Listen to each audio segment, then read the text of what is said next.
Thank you for listening to the Speaking with Confidence podcast. Give us a review to tell everyone why you love the podcast. You can also download, like, and share the podcast with friends. Be sure to visit formulaforpublicspeaking.com and sign up for the Formula for Public Speaking course. It is a step-by-step system to help you become the confident and powerful speaker you've always wanted to be.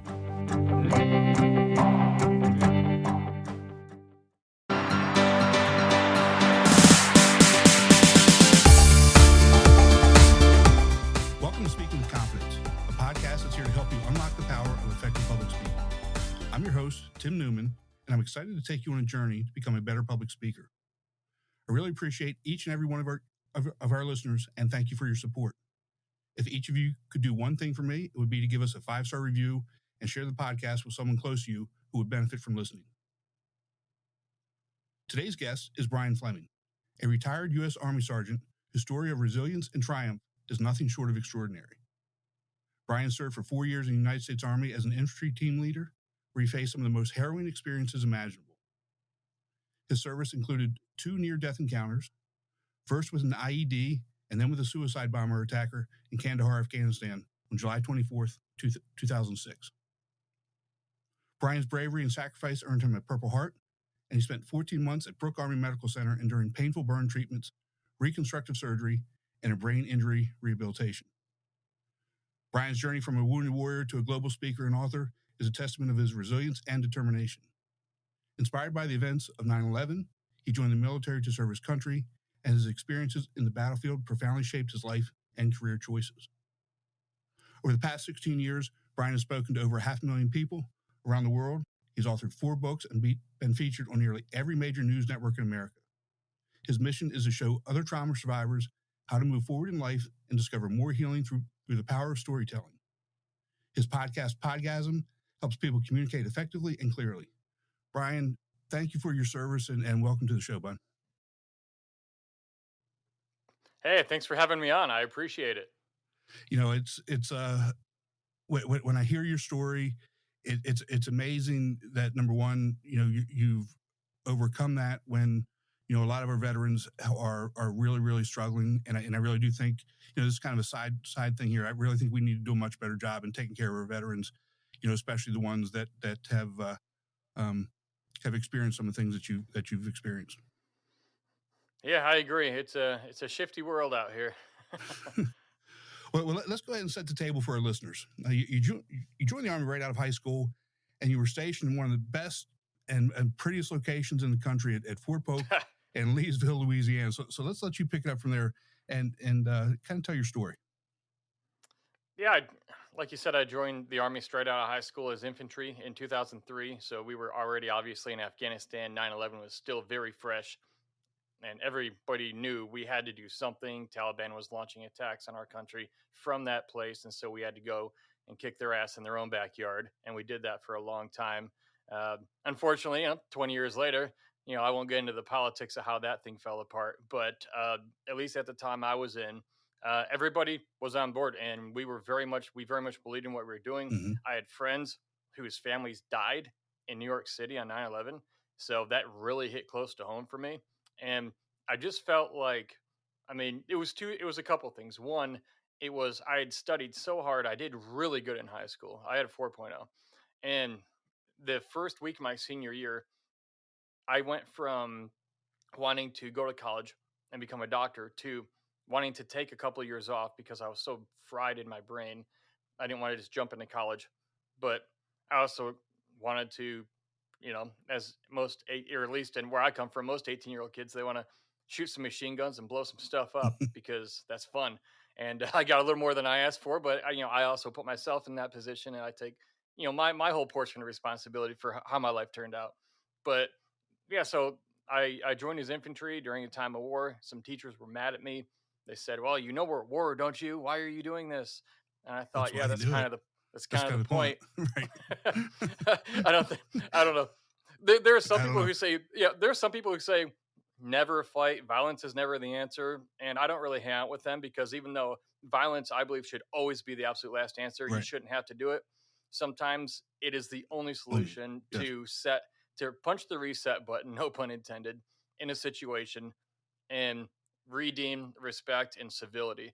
And so, this was one, on a macro level, a world scale, this was one of those situations. You can't just sit back and let a bully keep bullying you and hurting your family. You Hmm. have to do something.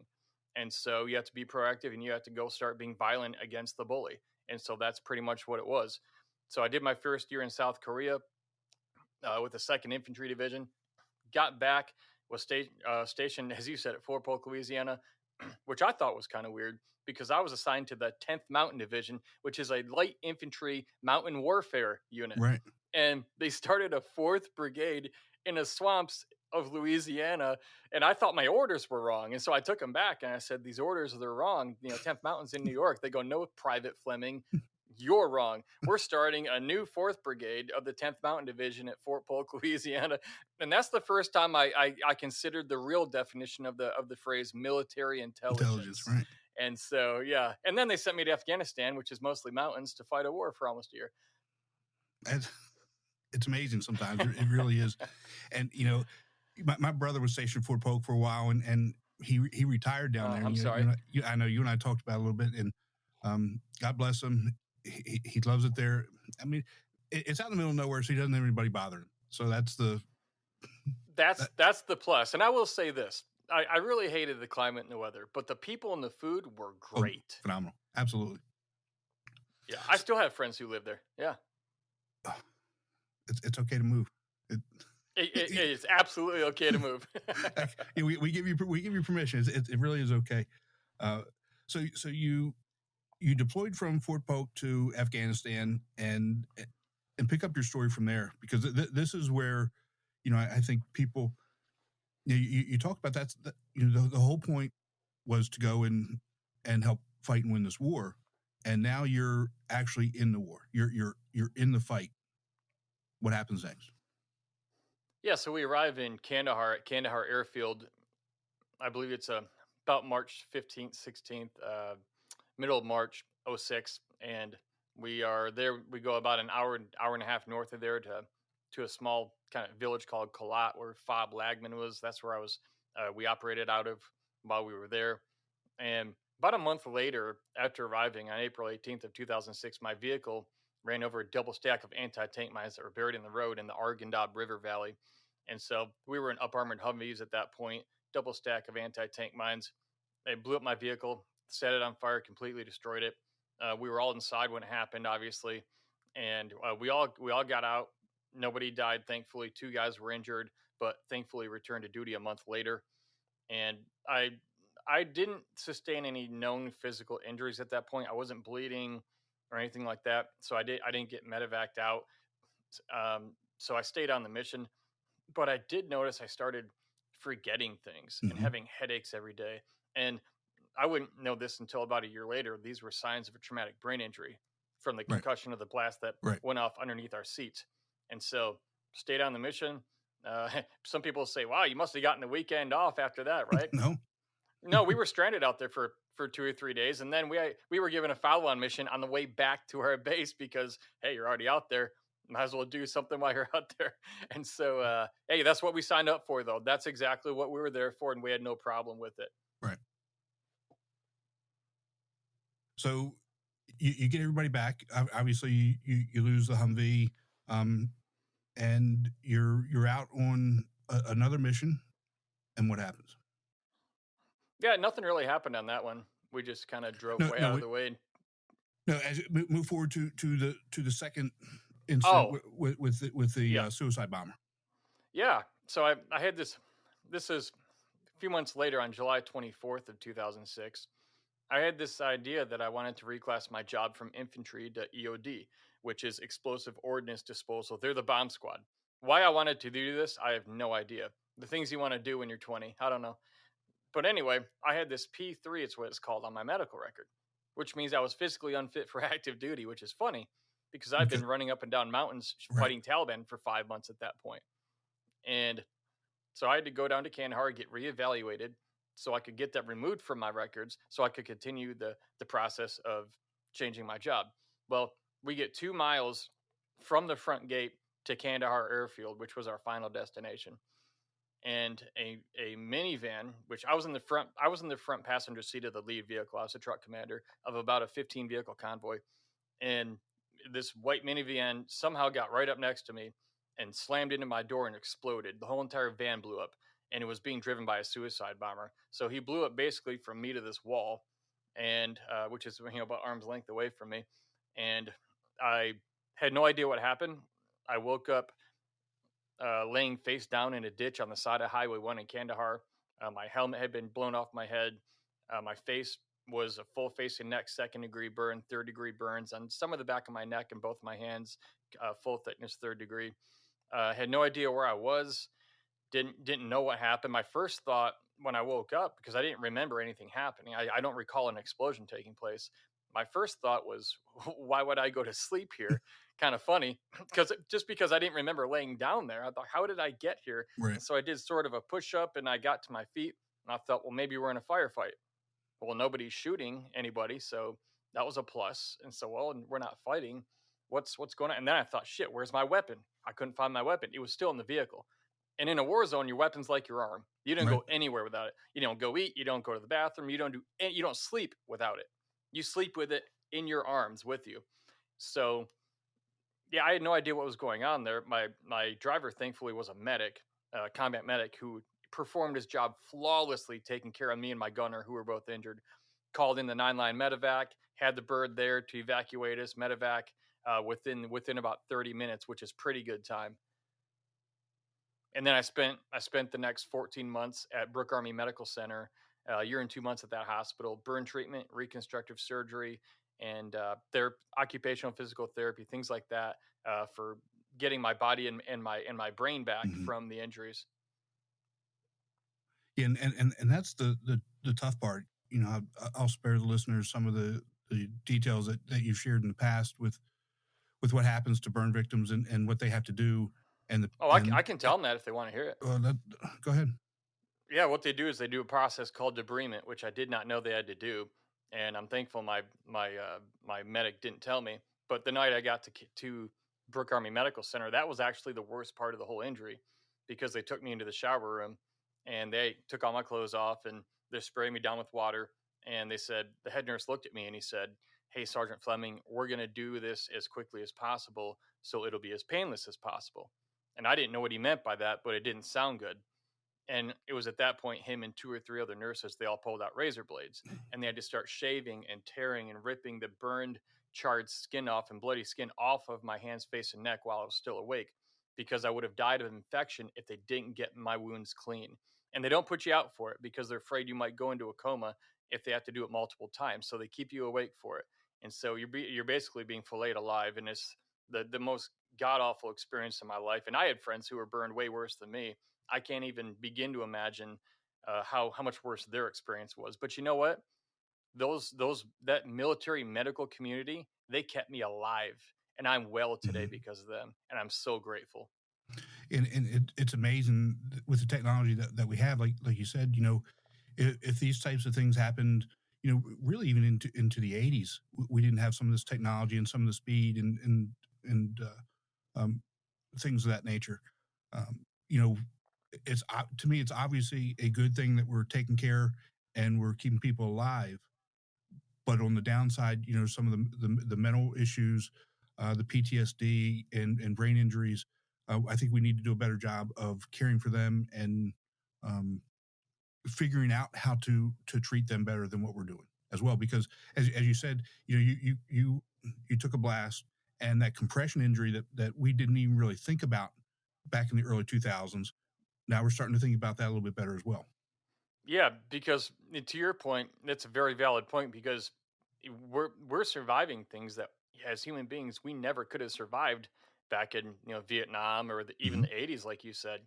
We weren't there medically with technology. Well, now we are. And so where we used to just die, we're surviving, and there's effects on that survival end of it. And so it's just it's an evolution in healthcare and Hmm. survival, and I think the human being and the human condition being pushed forward and learning how to continue to adapt and overcome to things that present themselves to us that we didn't expect, which is actually a concept of life we all need to embrace. I Absolutely. mean, things Hmm. are going to change. You're not going to expect them. And you can't just lay down and die and quit. You have to have the mindset that life is going to screw you over. Like, don't expect it to, but expect it to. Like, it's like hope for the best, pray for the, pray, what is it? Hope for the best, but prepare for the Pray for the worst. worst, right? But life, if you think things coming against you or having obstacles means you did something wrong, you have the wrong mindset. Hmm. Life is a roller coaster. By default, it's up and down. It's four seasons. There's a cold, dank winter where everything's dead and maybe you don't want to be around. But then there's spring and summer and beautiful fall weather, which we're having up in northern Michigan right now. And nothing stays the same forever. It wouldn't be natural for it to. The seasons always change in life. But yeah, you have to have that mindset that, hey, all right, this happened. It is what it is.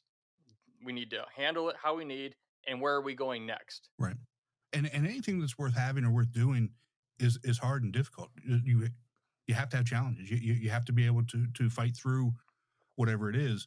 There's many different ways to look at it.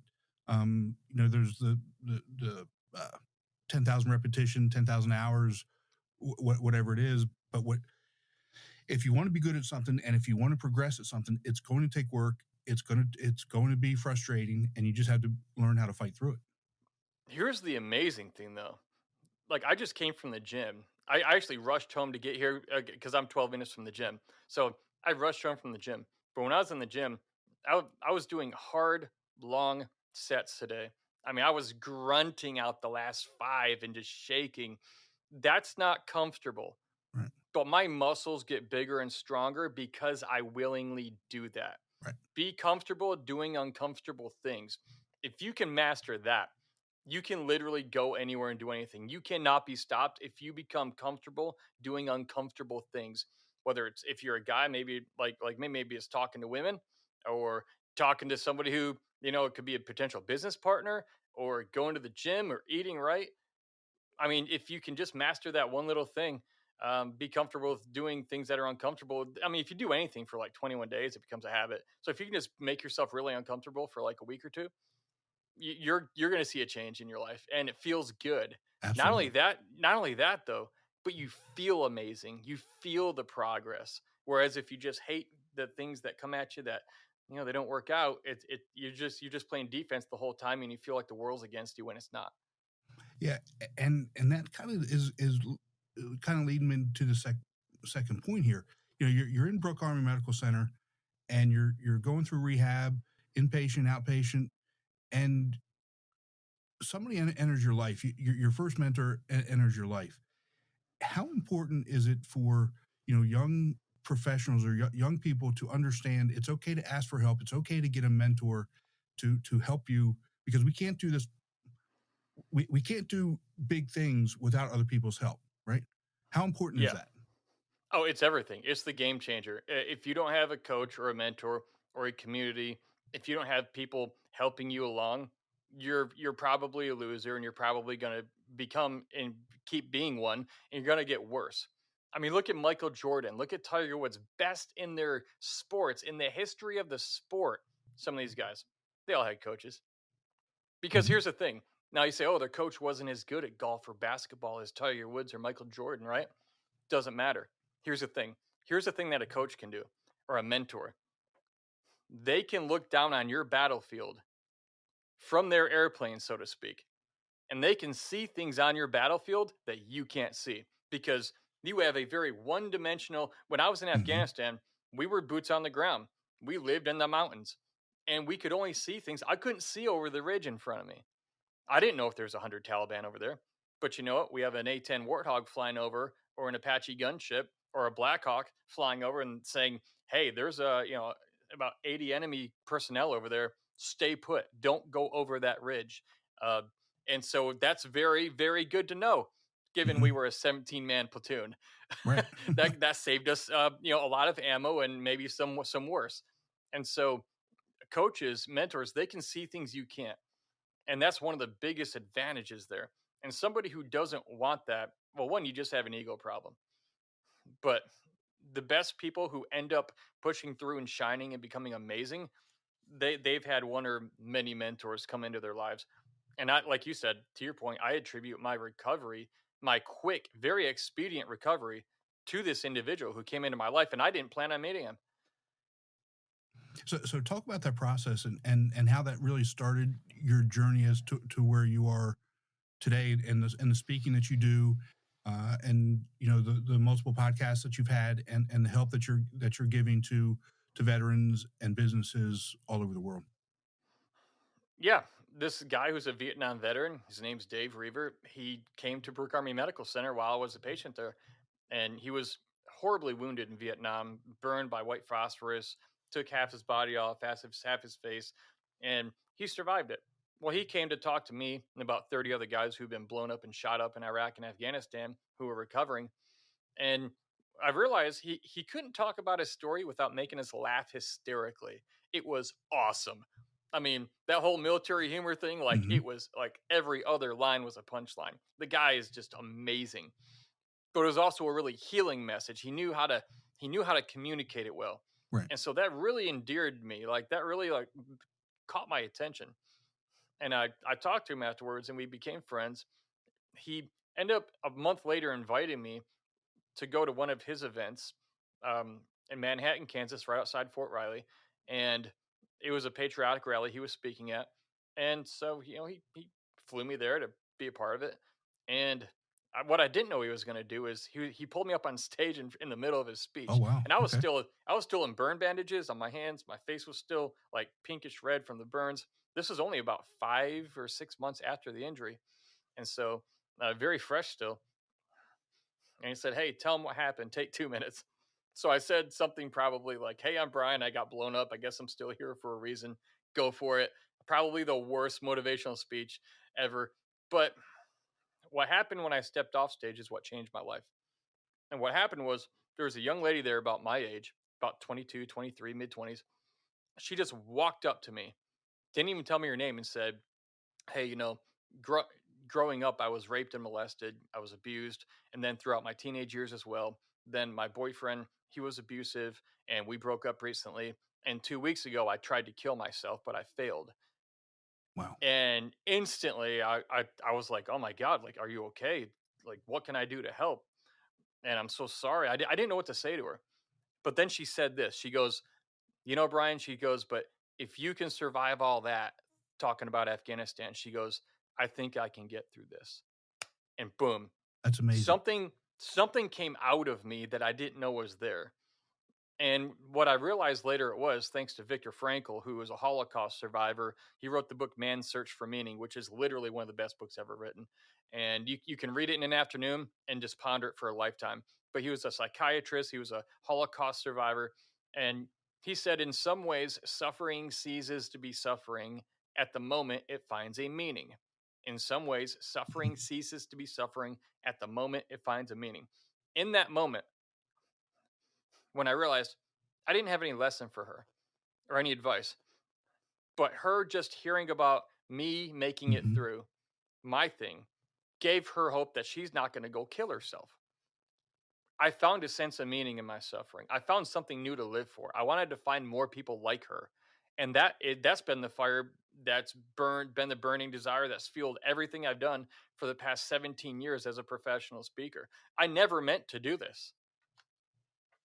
That's that's an amazing story. I mean, when you step off the stage looking like that, and you hear another tragic story, and what your message has done for her and what her message has done for you, in like I said, in an instance, it's life changing. And I think back to, and again, I don't want to downgrade or dismiss anybody's pain and suffering, because we all go through things. But like you said, if you can get through what you got through, and she can get through what she got through, you know, my dog ate my homework, or I didn't get an interview for this job. Those things are I wouldn't even consider minor. Those you just keep on rolling. It just, don't Yeah, even let those. You know what I mean? Yeah, I agree, and I encourage people when to think of it more this way. like my trauma or somebody like me, my trauma is not different than your, or my trauma is not worse than yours. It's just different. Different. It's just different. Because some people say, well, gosh, Brian, I was, abused sexually as a kid and all this. And, but me, man, I was never blown up by a suicide bomber. And I go, dear God, are you kidding? I would have, I don't want what you had either, but don't downplay the effects of what you've been through. I'd Right. rather go back to Afghanistan and get blasted again than go through that. Exactly. So, what people need to understand, regardless of the situation, whether it's a trauma or it's, you didn't get the job or something didn't work out, my story at least is not worse than yours. It's just different. Because here's the thing. You might look at the explosion and the injury and go, wow, that's definitely worse. Okay. But here's the thing. Here's where people really relate to each other. It's the after effects. Yes. It's what comes out of those things. And let's say, for somebody who is trying to get a job, or maybe they have a family and those bills are coming up and they don't have the money, that's starting to get traumatic. That is very stressful and that really affects you. Now, what level of trauma? I don't know, but I can tell you, when you have things due and people rely on you and you don't have what you need, and then the thing you were betting on doesn't work out, that is a big deal. That, and I would never downplay that. Exactly. But what the thing is, I'll tell you the biggest thing that I realized through this, and this is going to apply to all the people listening too. I learned how to turn my situation into value. And value, when you add value to the world, real value, you'll never be broke. You'll never be without friends. You'll never be without people wanting to work with you. Because when you offer value, that's the only thing people pay money for. That's what most people are attracted to. And value always comes in the form of solving a problem people have. And the bigger the problem you solve, the more money they're willing to pay for it, or the more they're willing to commit and give you or exchange with you or work with you to help you fix that problem. So if somebody's looking for trying to get a job or work with somebody, get into something, find out the big problems they have and then become the person who's so good at solving that they can't tell you no. Right. That right there. Because the only reason, people didn't hire me just because, oh, this guy got blown up. Let's put him on our stage and hope he doesn't say anything stupid. Oh, and it's an election year. So that's highly probable, But but you see, the thing is, here's the thing. They put me on their stages because they have something they want their people to understand that will produce an outcome that organization wants. And they see me as a chess piece on that board that if they move me here on their chessboard, it's going to help them accomplish that mission. I'm a piece that they can use to stand on to help get them where they're trying to go. So I'm solving a problem. If their people are lacking motivation, well, you hear a story like mine and you go, well, damn, maybe my life isn't so bad. Or yes, it is, but he got through and so will I. That can take people a long way because I didn't know this, but when I first heard my mentor speak, when I didn't know him, I thought the same thing. Wow, he got through that. I can get through this. I didn't know I was thinking it, but that's exactly what it was. And let's take that just a step further. When you're hired for a job, you're hired for a reason because you do have that value. You have the skills or you have whatever that organization needs to fill that gap, to solve that problem, what have you. So when they ask for your opinion, they want to actually hear that opinion. Your job at a company is to produce more value monetarily, money-wise, what it equates to, than what they're paying you. Mm-hmm. If it's not, then you're on the chopping block because they can't just pay everybody more than they're making the company. The company couldn't exist. So that's the mindset you have to have. I have to give more value than they're paying me. If they're paying me, let's say like $10,000 to speak, however that equates in value, if I motivate their people or teach them some techniques of communication that helps each of their people maybe improve their sales rate by, I don't know, let's just be modest, 0.5%. Well, if you have 2,000 people doing that and, 0.5% increase for 2,000 people over the course of the next quarter or year, whatever those numbers already are, and that's a percentage that is raised for each of those, that might be another $2 million to the company. Right. And then I walk away going, you should have paid me a lot more for my speech. Exactly. But again, it's getting outside of that imposter syndrome, getting out, stepping away from that inner voice that that we are telling ourselves. Nobody else is telling us that we're not good enough. Nobody else is telling us that we shouldn't be there. It's us. It's us doing that to ourselves. Oh You know, yeah, the voice in your getting head's your over worst that. enemy. It's horrible sometimes. Nobody will be worse to you than the enemy in your own head. Mm-hmm. And you have to, yeah, I call that propaganda. And you have That's to good. look out. You have to look out for that propaganda that Mm-hmm. you tell yourself. And the thing about it, it can be hard to recognize because you're so close to it, because it's you.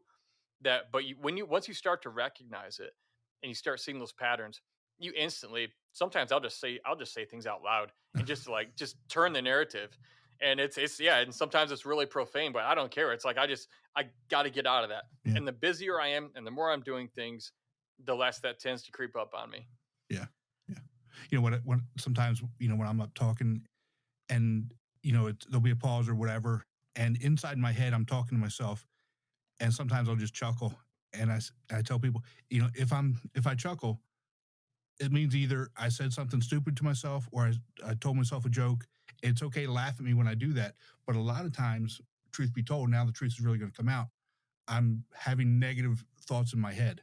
And I catch myself saying, no, we're not going that route. We're going to get back to doing we're going to get back to being awesome. Right. And again, it's okay to have those things, but we can't act on them. We have to push past it and drive on. Well, the thing is, those thoughts are probably only half truths at best anyway. Mm-hmm. And it's just as easy to think better, good thoughts about yourself. And it's not egotistical and arrogant. But here's the thing, if you have a 50-50 chance of doing well or doing bad at something, or having good talk or bad talk in your head, and it's a 50-50 thing, well, one doesn't favor the other. There's no advantage or one or the other. Why not just choose the good one? We're taught so much in Right. society, like, oh, don't think good about yourself, especially if you grew up like abusively religious like I did. Oh, that's pride. Don't think good of yourself. Everyone wants to point out the bad in you. Like, no, like you are pretty fucking amazing. Mm-hmm. You are way smarter than you think you are. You are strong. You can get through more than you think you can. I'm pretty great, and it's not an egotistical thing. It's like, it's just the truth. I've been through a lot of shit in my life and I Mm-hmm. can endure a lot and I don't want to have to, but I've been through so much that I look at things I go through now and it's like, well, it's not that or that other thing or that other thing. And it's okay to think you're pretty amazing because you're I don't know who said this, but you're not as bad as you think everyone says you are, and you're not as good as they all say you are. You're probably Right. somewhere in between. But if you can be bad or good talk to yourself, just use the good Choose talk good. and don't Choose good be a talk. jerk Right. about it. Yeah, don't be Exactly. egotistical, don't be a jerk, but like favor the positive talk, favor the good thoughts. So in your speaking career and journey, have you ever had any times where you've really messed up or been embarrassed? And if so, how do you overcome that in the moment? Yeah, I've told a couple jokes that totally bombed. I thought, oh, that'll be funny, and it was crickets. And I'm like, in my head, I'm like, fuck. So I mean, one of the ways I just off the cuff, I was like, I literally went like this on stage. I'm like, all right, boy, take that joke out of the bit. Don't do that one again. And then they laughed at that because it's like, that's another thing, like with speaking and talking, being outgoing or getting results. I used to care so much that everything was perfect and that everyone liked it. Mm. And it doesn't matter how good you are. Some people are going to like it. Some are going to hate you for no reason. You're not going to do anything perfect. And if you did it perfectly, perfectly perfect, nobody relates to that because No, they nobody don't. is that. Right. And so, like, one of the biggest things in my life, I am so free mentally to say what I want, do what I want. I don't care if people like me. I just turned 40 3 weeks ago. And I don't know, man, you might agree with this, but there's something about 40 where you just don't care anymore Right. about so many things, or you realize, like, you know what? All these people I have favored their opinions for so long, they're just as dumb or dumber than me. And it doesn't Mm-hmm. matter how old they are. Like, it's like, I mean, I say, hey, respect your elders. Sure. But let's be honest. Who came up with that rule? Right. Old people, The right? old people. So it's Right. like, yeah, yeah. So it's old people, right? Elders. So it's like, we have this idea in our mind that other people like know so much more than we do and they're so much better.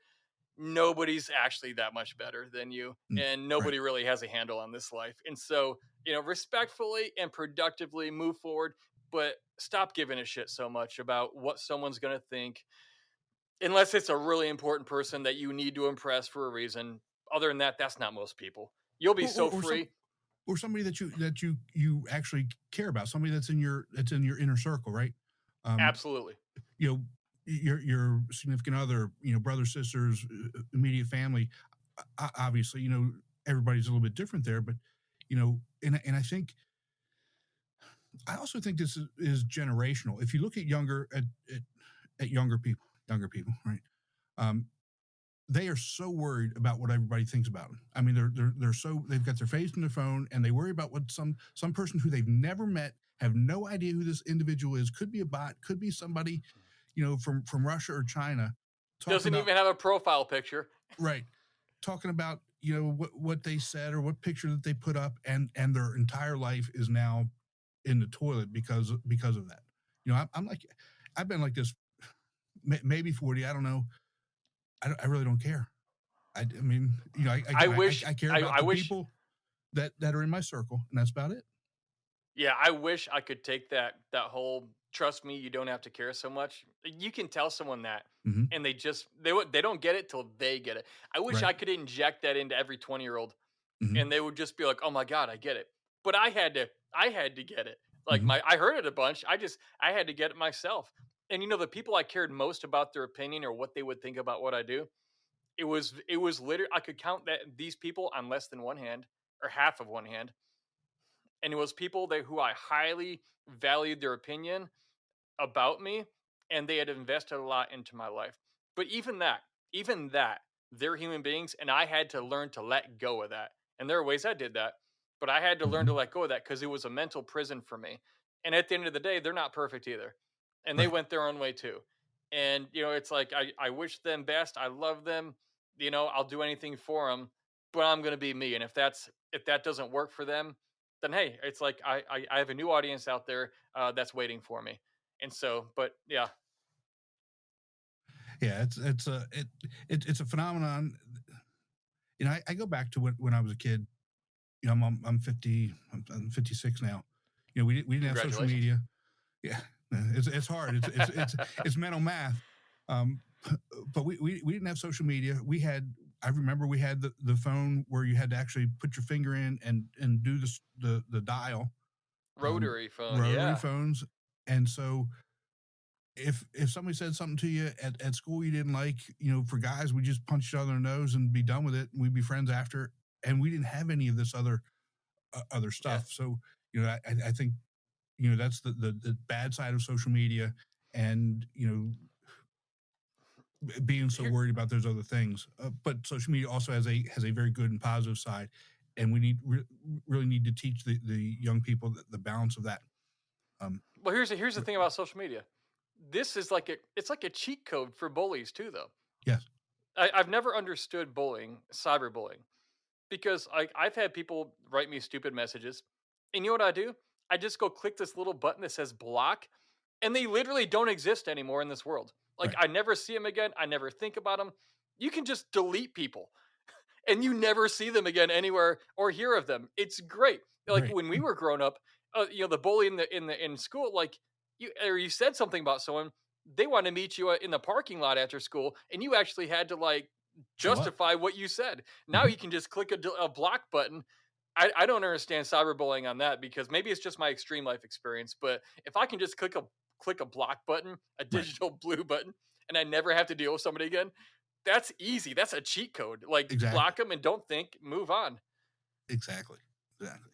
And you know, so when I talk to young people, uh, you, trying to get them to get out of their phone, I ask them, where do they get their information from? Do they read news? Do they read articles? Do they read books? No, nobody reads anymore. I mean, truly reads. And I heard you say something a number of years ago on another podcast that you do a ton of reading. How important Yeah. is reading in becoming a better professional, a better human, um, all those things? How important is reading, and how does that actually advance you in life? Yeah. Reading's really important. And the thing is, I read things I like and also that are valuable for me and can help me get ahead in life and be better in ways I want to be better. I hated reading in school because all the Mhm. crap they wanted me to read, I didn't like. I wasn't interested. The Scarlet Letter, for God's sake, that burn that thing already. Like, ah.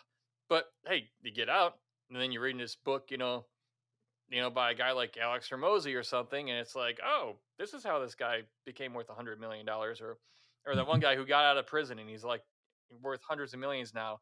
Uh, Crazy. It's like, I want to know that guy's mindset. I want to know like what he did or what things like that. So it's very important, and that's reading books. I mean, people read a lot. They read social media, which isn't always productive. But here's my perspective. Also, at this point in my life, anything you read is going to be biased in some way, Yeah. especially if it's like a magazine or if it's something on the news, social media. Everything is biased. To me at this point, everything's propaganda on both and all sides. It's people presenting information from their bias, their perspective, and yes, also sometimes their agenda and the outcome they're trying to get. So you have to take that with a grain of salt. You go, okay, this is what this says. Unless it's factual, scientific, like, hey, the earth is not flat. Okay. Like, yeah, I know I'm going to get hate for that. Too bad. I don't care. See, I don't care. This is me not caring. It's like, I don't care. It's not. Like, so whatever, be delusional somewhere else. But reading is important because it makes you a better person. You understand things better.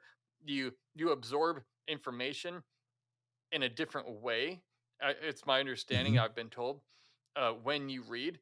And what I do is when I read through things, I'm like I'm underlining things, I'm marking things in the margins, and then when I go back, I can flip through a book. All the books I read about 30 books a year. Every book I go back through, I can see all the marks and the things that jumped out at me. And I instead of rereading the whole thing, I can go back and I can see what those hot points were. Right. And sometimes it's just it's a piece of information that, oh, by the way, I just sort of needed right now with what I'm going through or trying to do. And it's just there, it presents itself. And even if something is, if we again are being intellectually honest and understand that everything is biased, if we read something that makes us question, wow, that doesn't make a whole lot of sense, we should also go and find something on the other side of that and see what that says, and then try and make up our own mind, as opposed to just buying whatever somebody else is trying to sell. Yeah, It's that's that called critical thinking.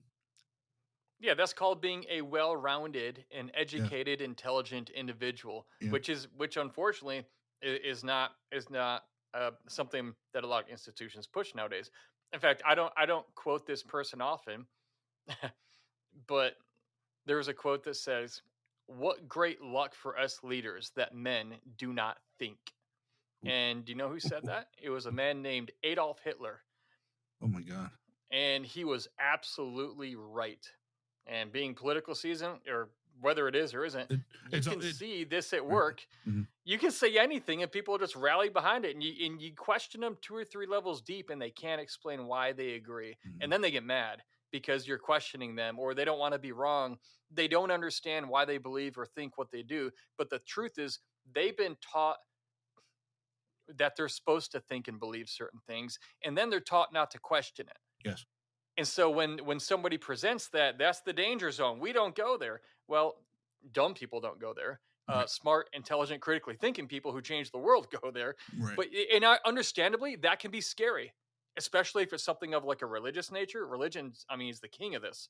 Unfortunately, it's like don't question that, or you're going to burn in hell forever. Well, for questioning, for asking, like wondering, like that's the dumbest shit in the world to me. Like I think if there's a loving God, he wants us to try to figure him out, and he gave us minds to be able to do Right. so for a reason. That's just me. But like I don't think I'm wrong for being curious, and I don't No. think you are either. And you should ask questions. Yeah, that's why I'm not a good employee. So, I mean, even Same. when I was a kid, I'm always asking questions. This doesn't make sense. Why are we doing it like this? Why are we raking rocks? Why do I have to rake this sand? Why do I have to do things that don't make sense? What's the Yeah. purpose?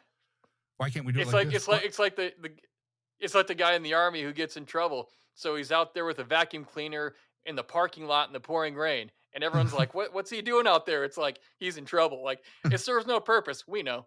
Right, It makes a right. funny picture. You know, but I get called to the what I call the principal's office all the time. Well, I'm just asking. I'm just trying to figure this out. It doesn't make sense. You want me to do this? We're not we're not doing that. I'm not doing stupid things this year. I've already decided. So Well, and one thing, if you're at a job or within an organization, sometimes we'll obviously learn the way they do it because they do it that way for a reason. It's probably the best practices they know. But then you have to understand too, there are innovators who will disrupt, and the system doesn't like that until it understands that person can actually benefit and help the system do better. But on top of that, you might have a boss or a supervisor who's very insecure if you're sort of better than them at their role, and if they allow you to do something that will make you look good, they're afraid sometimes it'll make them look bad. And what is their job going to get replaced by you now? And there's this whole ego and fear thing. One of many situations that happens. But if you're the best at something, or you're good at something, you're a good thinker, and you're developing ideas, and you're a critical thinker, and you know things like that. Don't ever shut that down for never. anybody. Right. Never, never. I mean, the person who's trying to keep you down, you might be the CEO of that company one day, and they're going to work for you 5 or 10 levels under you. Mm-hmm. So, yeah, do your and, thing. and always look for people who don't think like that. Right. I mean, I want people smarter than me. I want to work with people smarter than me. I want to hire people smarter than me. I want to be able to help people reach that full potential. And that's what, you need to look for leaders that are not ego driven, that are not worried about somebody being better than them. That's part of being a good leader, is helping people be better. I want my kids better than me, right? I want my grandkids Yeah. better, whatever it is. And if you find yourself in those positions, you have to do what you have to do. But look, go back to what we talked about earlier: finding a mentor, finding somebody who can help you develop skills and help you get better whatever you're doing, and provide that value that you need to be providing. So Yeah, and if you do have an idea, let's say you're within a company or an organization, and it's a little disruptive, but it's an idea you think could help the company do better, just, I mean, say something like, "Hey, I know we do it this way. I'm thinking up ways that actually might be done better, that could help the company more and cost the company less." You attach anything with those words, now you've got their attention. By the way, um, I just have an idea I'd like to present, just to see if it might help the company do better. Is that something you'd be open to? Now that's called a "Hey, stupid" question, because nobody's going to say no. Hey, I might be able to help your company do better. I have an idea. Would you like to hear it? So you present it from a place of value, not "these people are so dumb the way they do it. Nobody listens to me." Like, there's a reason nobody listens to you if that's your mindset. But exactly. always, like I said in the beginning of this episode, always come from a place of value, and that comes in solving a problem. And if you're in an organization, if you're one of the people who either helps the company make money or save money, you are the most invaluable asset to that company. So if you're presenting things that can help them either save or make more, good leadership's going to be open to that. And if you present it in a respectful way and just say, "Hey, I think this could be better. Let's punch some holes in it. Maybe I'm not seeing something." And then if it does work, they're going to go, "Wow, this person's really good at this. Like, that was incredible. Like, we need to move them over here, or we need to promote them." And then you're getting what you want in life. Exactly. Exactly. So one of the things that you do is you help people get up and tell their story. How do you do that? What's the process? Because I think, especially young people, they don't spend really any time at all thinking about who they are. I mean, truly who they are, what they truly think, what their values and morals are. So how do you pull that out of people and get them to get up and be able to tell that story? Yeah, it kind of alludes to what I've already said. It all starts with a problem. Look at your life and look at what problems you can solve in the world. Because how you get people to care about what you say is attaching what you say to a problem they have. So, for example, for years I've done, uh, marriage training for the military. These men and women come home from war. Things are different with them, different with their spouse. Their spouse has been running the house for a year or more. Oh, Now and by the suddenly, But by the way, those are heroes as well. And I think the spouses and the families get kind of lost in the shuffle. They're sacrificing just as much as, as a service member. Yeah, and so yeah, absolutely. And they're probably the most overlooked demographic in that whole military Hmm. community. But to my point, what I've been married almost 19 years now, happily. I got married 3 months before I deployed to Afghanistan. So what we're doing, my wife and I, Jamie, it obviously works. So I have not that my situation or advice is going to work for everybody. But if I made it through all that, the deployment, the injury, the recovery, and now 19 years later, we're still going strong, I talk to them and I say to the coordinator, hey, you know what? Combat wounded in Afghanistan, got married 3 months before I deployed. We're still together 19 years later. I'd love to come talk to your service members when they get home from deployment about how they can keep their families together and have more fulfilling, successful marriages, which is going to help your unit cohesion be stronger because when your home life is together, it makes going to work every day a lot easier. And no, I mean, that's basically they can't tell me no unless there's a logistical or a budget thing Right. because I'm exactly what they're looking for. I made myself the solution to a problem I know they have, and I worded it well. I know exactly what they're dealing with. So think about yourself if you're hearing me. What problem can you solve in the world? Maybe what have you overcome personally? Or what do you know a lot about? Or even if you haven't, like what do you know that can help solve a problem? You don't have to be the world's best solution. You just have to be a solution that can help people move or an organization move forward at least one step in the right direction.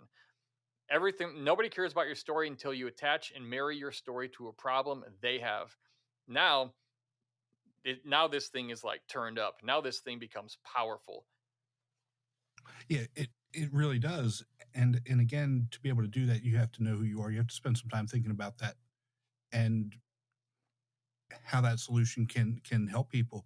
And there's like I said, you don't have to be the best at it because if you don't have to be the only message, because again, if there was only one message that worked for everybody, we wouldn't have you know experts. Let's just John. We wouldn't have John Maxwell and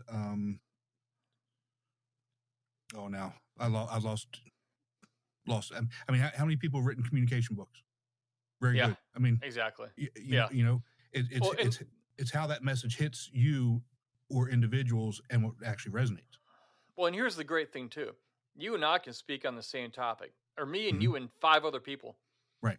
But let's say, let's say, let's say there's a lady who, a woman who's in tech and she's an executive and she has her perspective. Well, I'm a military guy and I have my perspective and life experience. So we can both be saying good things, but the thing about not having to be the only person is that there are certain people in the audience or listening or watching whatever medium you're using. There are certain people in your audience who will relate to you Yes. more than someone else, and there's others who will relate to someone else better than they relate to you because they just feel a personal relation to you more, maybe a similar background or your communication style or your life experience. People resonate with different people differently. That's why you can have 10 people talk on the same topic and it's all equally helpful. It's actually more helpful for the audience because everyone in the audience isn't only going to relate to just one speaker only. Exactly. And when you talked all over the world, and a lot of times it's the same message, and the military does a lot of good things. They do a lot of things that don't make sense, like your P3, unfit for duty, but you're serving in war. Right. Yeah. uh, I, whatever. Yeah, that's all you can say.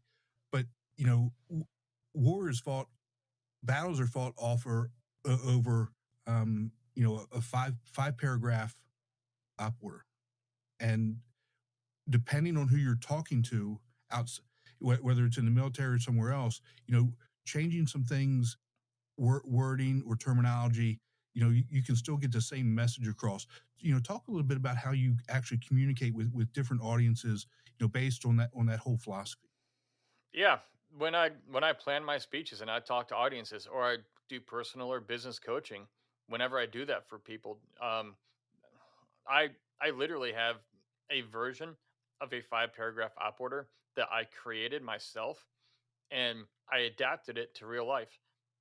And I use those key elements that are within an op order to plan out the mission, the speech, the plan for somebody trying to do something and get something in life and go somewhere and accomplish something. Those core concepts, they've been tested in war for decades, hundreds of years, these concepts, and they work. And so when you adapt them to your life, to what you're doing, you have a lot better shot at succeeding and not feeling lost in the middle when things start blowing up all around you. You know, you have a contingency plan, you have a backup. You know, if something goes wrong, you get on the battlefield and suddenly it's not the way you were told it looks. You know, there's not 3 buildings and 12 enemy. There's 19 buildings and there's like 150. Well, you can't treat that the same. You can't just go, well, here's the mission. We're doing it this way. No, the battlefield changed. Now you have to change now. You don't have time to not change, and you don't have time. You have to think fast and adapt. That happens. But the way I say it, everyone's on a battlefield with whatever you're trying to do in life. You're trying to get something. There's an enemy or multiple enemies in your way. Those things cause you to think propaganda, like we talked about, the negative self-talk that if it can defeat you before you even try, then it's already won. And then you need to have allies, people who can help you, mentors, coaches, listening to stuff like this podcast. You want to have some sort of very simply spelled out plan that has a few major steps in it that can help you see your way across the minefield. Step here, don't step here, step here instead. And then you also have to know, what does success specifically look like? What does victory look like when you accomplish your mission? But also, what does defeat look like? What does it look like if you don't get the job, if you don't get the contract, if you don't get whatever? You know, there's a consequence for not winning. Yes. And you need to be very clear on how that's going to affect you and what that's going to be. Because when your motivation dies, which it will, motivation's a roller coaster. When your motivation goes down, well, that whole mental image of what your life is going to be like if you don't win is very motivating. Instead of pushing, it sort of pulls you through, because no matter what, all you know is you don't want this certain thing. I mean, if you can't make your marriage work, look, that's all right. That happens. But you got about 15 years of child support and maybe a lifetime of alimony, even if you remarry someone else in 5 or 10 years. Um, is there something you really can't work through? Like, is it really a deal breaker? Sometimes it is. But when you look, I mean, in Afghanistan, it was like, all right, if we lose a battle, they're going to videotape sawing our heads off with dull rocks and dull knives and then put it on YouTube and on the internet. And now my family might see that. That's the consequence of losing a battle in a war zone. Not only that, but you die and they torture you to death. So that's a pretty good incentive to win, even when it hurts and you're fucking tired and you're out of energy. You can't even hardly stand up and run. You're so tired, and the enemy's wearing a bed sheet and a pair of Crocs, and you're wearing 80 pounds of armor. You got ammo, you got your pack, and you're 10,000 feet in elevation. It's 130 degrees down at sea level, or at 5,000 feet, and all this, and it's like, oh, I just want to quit. Okay, well, you know the consequence, and it'll make you keep going if you're very clear on that outcome you do not want to happen. So that's Right. basically what I tell people. And then what's your next step? What's your first next step? Whenever you get lost and tired and confused, what's your next first step right now? It's like, if I didn't want to go to the gym this morning, it's all right, put your shoes on. I put my shoes on, all right, I grab the keys. Then I can go to the gym. If I just get my shoes on, I'm good. You know, I'm more disciplined than that by now, but I didn't used to be. Well, but sometimes putting the shoes on is the work. I mean, like you said, making that decision, having that inner dialogue. Just put your damn shoes on and do what you're supposed to do. That's, like you said, that's the key. Knowing it. Yeah, I have an inner drill sergeant, and if I skip something, it's like, oh, it's like I make myself work harder if I skip something. That's why I don't cheat, because like, it's like, oh, you wanna go have a glass of beer? Okay, that's fine, but do 50 push-ups first. for There you go. each one. Well, then it's like, oh, 3 glasses of beer. I know All I right, don't want, but I'm doing 1,000 push-ups today. Here we go. yeah. And so it's like, all right, I don't want to do 150 push-ups tonight. I just don't feel like it. So I'll have one and I'll knock out 50 before I do Right. it. I don't drink Right. it and I'll do it after I do. No, you won't. You do it Yeah. before you drink it.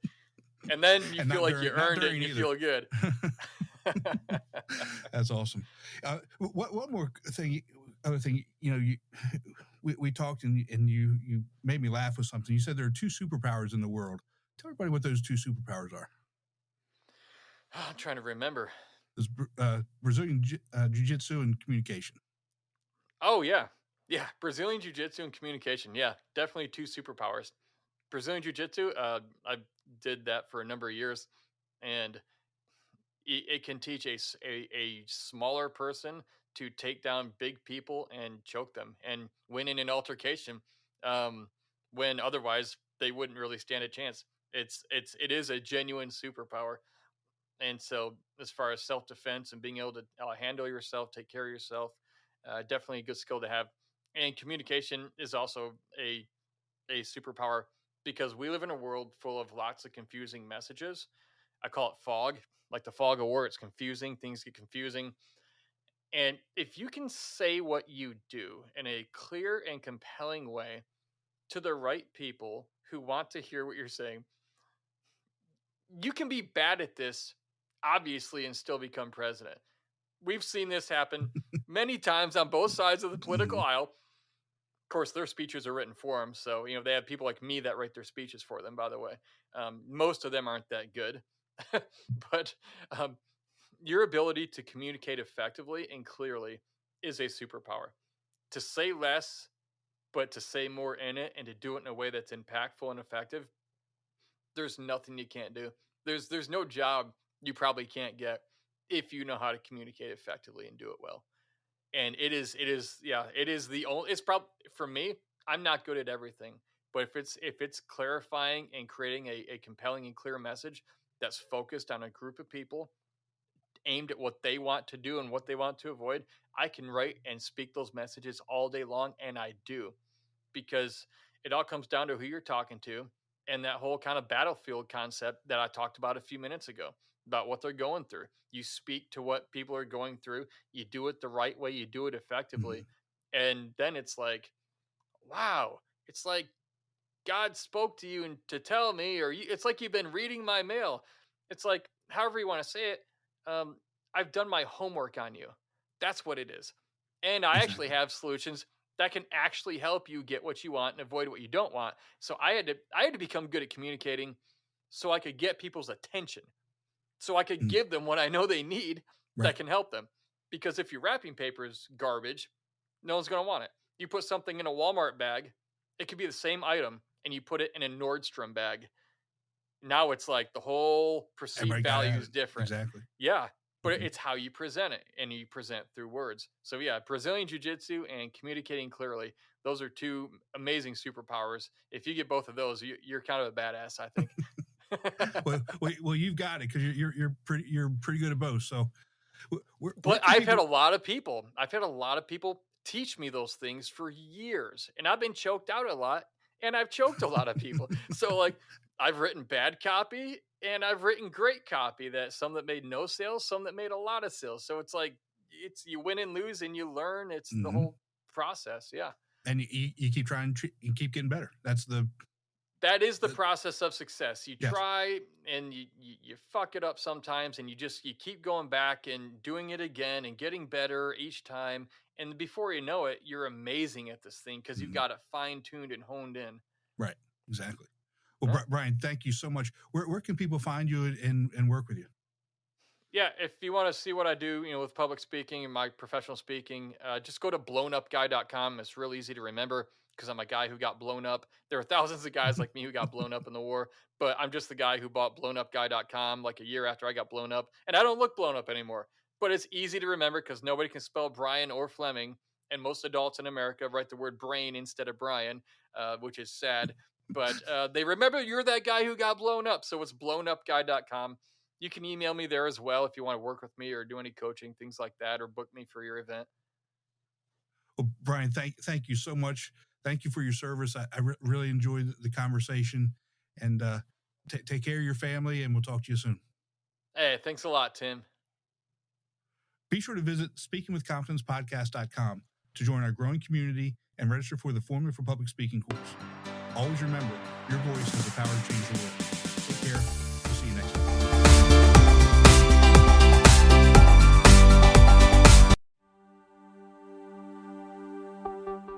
I hope you enjoyed the latest episode of Speaking with Confidence.